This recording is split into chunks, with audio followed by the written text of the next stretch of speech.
Lana Del Rey accusée de plagiat par Radio.EA.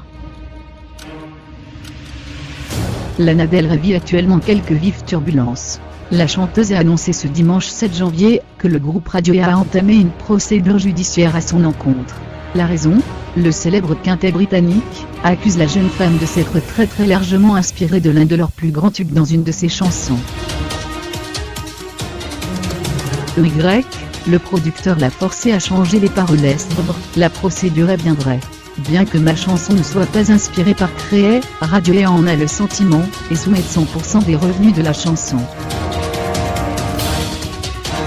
J'en ai offert jusqu'à 40%, ces derniers mois, mais ils n'accepteront que 100%. Leurs avocats se sont montrés implacables, alors nous allons régler ça au tribunal.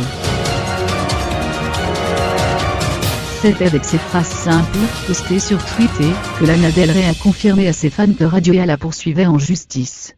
Le groupe de rock estime que l'interprète de Blue Jean aurait plagié les notes de Créé dans son titre Jeffrey, chanson finale du dernier album de la chanteuse intitulé Lust for Life. Et en effet, le morceau de la trentenaire débute avec des accords très semblables, voire identiques, à ceux du tube sorti par le groupe en 1992, même si son refrain est beaucoup plus enjoué que l'œuvre des plaignants. Y est totalement obsédé par la peur de mourir.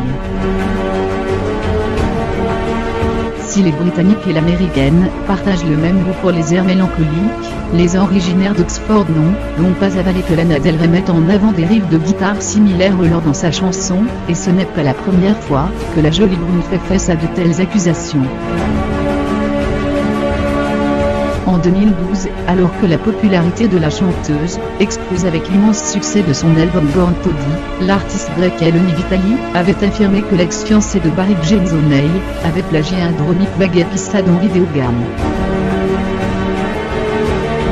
Avant de se rendre au tribunal face à Radio.EA et M-, qui ne s'est pas encore exprimé dans cette affaire M-, Lana Del Rey va donc devoir revoir sa copie.